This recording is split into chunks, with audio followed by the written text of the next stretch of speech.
네, 안녕하세요. 매일 아침 빠르게 만나는 미국 주식과 테슬라 소식 트라운TV입니다. 충격적인 목요일이었습니다. 나스닥이 무려 6%대 하락을 보여주었어요. 자, 하지만 테슬라는 나스닥이 6% 하락할 때 오히려 나스닥보다 덜 빠졌습니다. 상대적으로 선방하는 모습을 보여주었는데 그 이유에 대해서 같이 알아보도록 하겠고요. 최근 테슬라의 모습을 보며 애플과 뭔가 포지셔닝 체인지를 시작하는 것 같기도 해요. 이제 오늘 자세히 알려드리도록 하겠습니다. 금일도 인사이트 가득한 소식들이 많으니까 시청하시기 앞서 구독과 좋아요 알람 설정 꼭 눌러주세요. 자, 미국장 현황부터 살펴보고 가도록 하겠습니다. 나스닥이 무려 6%대 가까운 하락을 보여주었습니다. 나스닥이 6% 하락하면 개별 기업들의 하락은 더 컸겠죠. 미국의 대장주라고 볼 수 있는 애플이 무려 9.25%나 빠지고요. 아마존도 9% 가까운 하락을 보여주었어요. 자, 하지만 테슬라는 상대적으로 오늘 선방하는 모습 보여주었습니다. 5.4% 정도 빠지면서 애플보다도 훨씬 덜 빠졌어요. 평소 테슬라답지 않은 모습이 나왔는데 이 점 오늘 알려드리도록 하겠고요. 일단 금일장의 폭락은 어느 정도 예고가 되었었죠. 금일은 4월 3일장이었는데 4월 2일 그러니까 전날 장 마감 이후에 트럼프 대통령발 무차별 상호 관세가 발표가 되었습니다. 일단 미국으로 수입되는 모든 수입품에 최소 10% 관세를 부과하고요. 상대적으로 더 많은 이익을 취하고 있는 60개국을 상대로는 최대 49%의 개별 상호 관세를 부과하는 행정명령을 발표했습니다. 우리나라에는 25% 관세를 부과하기로 했죠. 자, 기본 관세라고 볼 수 있는 이 10% 관세 부과는 4월 5일부터 그리고 국가별 상호 관세는 9일부터 발효가 될 예정에 있습니다. 뭐 일주일 정도 일단은 뭐 시간을 준 것 같아요. 우리나라 정부도 이에 대한 대비를 해왔을 건데요. 모쪼록 트럼프 정부와 좋은 협의를 이어갔으면 좋겠습니다. 어쨌든 숫자가 어마무시하죠. 최대 49%라고 하면 미국으로 제품을 수출하지 말라는 뜻과 같은데요. 역시나 이렇게 되면 국가 간의 무역이 줄어들 수 있고 무역이 줄어든다라는 건 경기 침체를 야기할 수 있겠습니다. 자, 이에 따라서 위험 자산 선호 현상이 급격히 줄어들었다라고 볼 수 있겠어요. 상대적으로 안전 자산 선호 현상이 증가했다라고 볼 수 있겠는데 자, 이러면서 최고 안전 자산은 미국의 10년물 국채라고 볼 수 있겠죠. 국채 금리가 뚝 떨어졌습니다. 경기 침체 우려감 때문에 유가도 뚝 떨어졌어요. 자, 그리고 상대적으로 경기 방어주들은 이런 장소 속에서 선방할 수밖에 없겠죠. 코카콜라는 오히려 2.59% 상승하는 모습을 보여주었어요. 자, 그리고 중국에는 34%의 상호관세를 부과하기로 했는데 무역 규모를 생각해보면 강력한 상호관세를 발표했다라고 볼 수 있겠죠. 자, 이러면서 애플이 9% 넘게 빠졌습니다. 대부분의 애플 제품의 생산 시절이 중국에 있죠. 중국 시장에서 아이폰도 많이 판매하고 있기 때문에 그 영향이 가장 컸다라고 볼 수 있겠어요.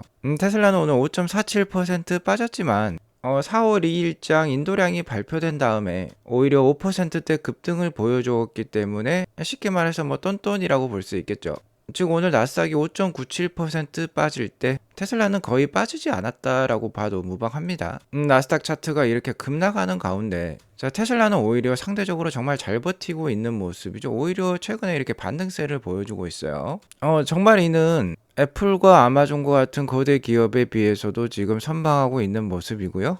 제한적 수준의 인도량이 나왔지만 주가는 정말 잘 버티고 있는 모습입니다. 실제로 4월 2일장은 그리고 4월 3일장까지 이틀 동안 더블 펀치를 만든 거나 다름없어요. 더블 펀치를 두 번 맞았다라고 볼 수 있겠는데 테슬라는 인도량이 33만 6천 대로서 컨센인 37만 7천 대비 워낙 작게 나왔고요. 여기를 더불어서 상호 관세까지 발표가 되면서 자, 실제로 주가가 굉장히 약할 법도 했습니다. 하지만 상대적으로 정말 잘 버텨낸 모습이다라고 볼 수 있겠고요.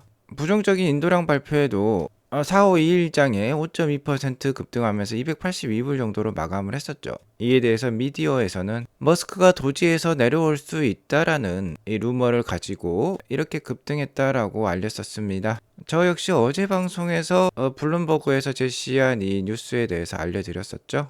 자, 하지만 이 역시 가짜 뉴스라고 합니다. 일론 머스크도 페이크 뉴스라고 알려주고 있어요. 몇 주 안에 도지에서 내려올 것이라고 얘기를 했는데 이는 아닌 것 같습니다. 아무래도 빨라야 6월달 정도에 일론 머스크가 도지를 나오는 모습을 우리가 만나볼 수 있을 것 같아요. 어쨌든 이렇게 5% 급등했던 이유도 오늘 사라졌다라고 볼 수 있겠는데 자, 그럼에도 불구하고 테슬라는 오늘 다른 주식에 비해서 특히 애플에 비해서 굉장히 선방하는 모습을 보여줬다는 점이 향후 주가 전망을 긍정적으로 해볼 수 있겠다라고 볼 수 있겠고요. 실제 기업의 경쟁력은 어려운 매크로 상황에서 제대로 드러나는 법입니다. 자, 이렇게 관세를 과하게 때리자 애플과 아마존의 주가는 무너지는 모습이 나왔는데요. 테슬라는 상대적으로 선방을 하면서 글로벌 기업 시가총액 9위 자리를 지켰어요. 자, 그리고 중요한 점은 올해 이 로보택시와 옵티머스가 모두 상품화되어서 나온다라는 점이 되겠죠. 그간 스마트폰 업계 1위에 등극한 애플이 3조 달러의 마켓캡을 유지를 하면서 글로벌 1등 자리에 계속해서 자리매김을 하고 있는데요. 자, 오늘의 이러한 주가 모습을 보니까 정말 이제 패러다임이 이 스마트폰에서 AI로 넘어가는 듯한 모습입니다. 현재 주가도 상대적으로 잘 버티고 있는데 역시나 이번 6월 달이 되면 이 로보택시가 나오고요. 올해 연말이 되면 약 5,000대 정도까지 생산이 된 옵티머스 군단을 우리가 만나볼 수 있을 거예요. 일단 저 개인적으로는 5년 안에는 당연히 테슬라가 애플을 뛰어넘을 수 있다라고 생각을 하고 있는데요. 그 시작점이 올해 연말이라고 보시면 되겠습니다. 점점 로보택시와 옵티머스의 생산량과 판매량이 늘어날수록 계속해서 테슬라는 이 위에 있는 선두주자들을 추월하면서 올라갈 것으로 판단이 됩니다. 트럼프 2기 정부의 상호 관세에 대한 그 영향력에 대해서 좀 더 자세히 알아보자면요. 일단 우리나라가 현재 미국에 50%의 관세를 매기는 거나 다름없다라고 트럼프 대통령은 얘기를 하고 있습니다. 우리나라와 미국은 FTA를 체결을 했기 때문에 관세가 거의 없다고 해도 무방한데요. 자, 실제로는 비관세 장벽이 많이 있다라고 볼 수 있겠죠. 각종 규제들로 미국산 제품의 판매가 한국에는 어려운 상황입니다. 그거를 트럼프 대통령은 50%까지도 보고 있는 거예요. 자, 하지만 관대한 미국은 50%까지 우리는 부과하지 않겠다. 이것의 절반이 25%만 부과하겠다라고 트럼프 대통령은 얘기를 하고 있습니다.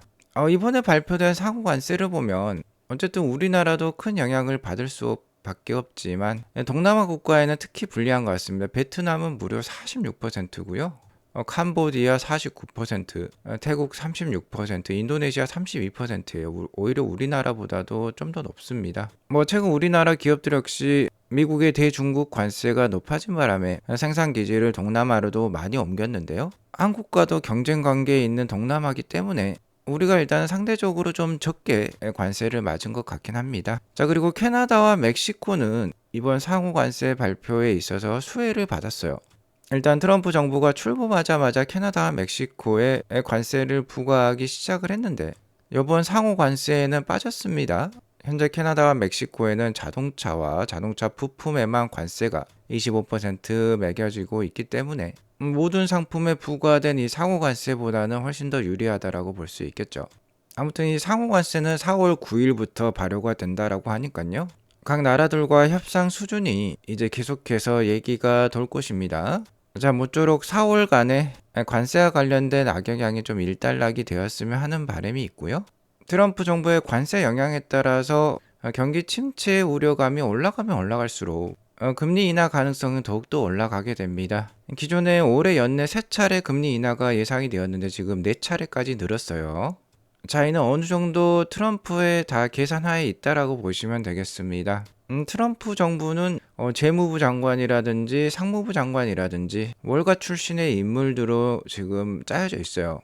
주식시장이 하락하는 것을 특히 폭락하는 것을 용납할 수 없을 것입니다. 만약 6월 달부터 연속해서 4차례 정도 금리 인하가 진행이 된다라고 하면은 연말까지는 어느 정도 주가가 제자리를 찾아갈 가능성이 높아요. 자, 그리고 만약 주가가 제자리를 찾아간다라고 하면은 현재 상대적으로 선방하고 있는 테슬라가 주도주의 자리를 차지할 가능성이 높습니다. 자, 일단 최근에 현대기아차도 질 좋은 배터리 EV 차량들을 계속해서 내놓으면서 상대적으로 좋은 경쟁력을 보여주고 있는데요. 자, 미국 생산 비중은 다른 회사들에 비해서 좀 낮은 편이에요. 33% 정도를 보여주고 있습니다. 미국에 판매되는 차량 중 33%만이 미국에서 생산된다라고 볼 수 있겠는데, 자, 우리나라는 이미 25%의 자동차 관세를 맞았고요. 추가적으로 상호 관세 25%를 또 맞았어요. 자, 하지만 알아보니까 다행스럽게도 상호 관세와 이 품목별 관세는 중복되지 않는다라고 합니다. 추가 반영은 아니라고 해요. 자, 그러니까 우리나라는 25%만 관세를 받고 있다라고 보시면 되겠고요. 어쨌든 이 트럼프 관세발 정책에 있어서 테슬라는 굉장히 자유롭습니다. 미국에 판매되는 차량 중 100%가 미국에서 생산되고 있어요. 그렇기 때문에 어느 정도 이번 트럼프 정부의 상호 관세에서는 좀 떨어져 있다라고 볼 수 있겠고요. 테슬라 1분기 인도량 상당히 낮게 나온 게 맞습니다. 33만 7천 대 정도가 나왔어요. 하지만 생산량은 36만 3천 대 정도가 나오면서 자, 그래도 모델 Y의 램프업이 잘 진행되었다라는 거 우리가 확인을 해볼 수 있고요. 실제로 테슬라도 신규 모델 Y의 램프업이 잘 진행되고 있다라고 알려주고 있습니다. 그러니까 2분기부터는 테슬라 4개의 모든 공장에서 이제 모델 Y가 쏟아집니다. 자, 그리고 모델 Y는 이미 3월 달에 중국 내 베스트셀러에 등극을 하면서 그 경쟁력을 입증을 했고요. 4월 2일에 뭐 트럼프 정부의 관세 발표도 있었고, 테슬라의 인도량 발표도 있었기 때문에 빅데이였는데 또 다른 의미가 있었죠. 바로 모델 Y 주니퍼의 기본 모델이라고 할 수 있는 RWD와 롱레인지의 주문을 받는 오더를 받는 첫날이었습니다. 자, 오픈을 하자마자 첫날 15,000대 정도의 계약이 들어왔다라고 해요. 엄청나죠. 주문이 한 방에 몰리면서 결제 시스템마저 오류를 만들어내기도 했다라고 합니다. 그도 그럴 것이 5천만 원이 넘는 제품이 이렇게 한 번에 오더가 몰리기 쉽지 않죠. 자, 하루 만에 15,000대 주문이면 이미 연간 판매량을 다 채웠다고도 볼 수도 있겠습니다. 테슬라가 연도별로 한국에 판매된 그 수량을 보면 2024년이 29,000대 수준으로서 가장 높았는데 그 전까지는 15,000대를 넘기기 쉽지 않았어요.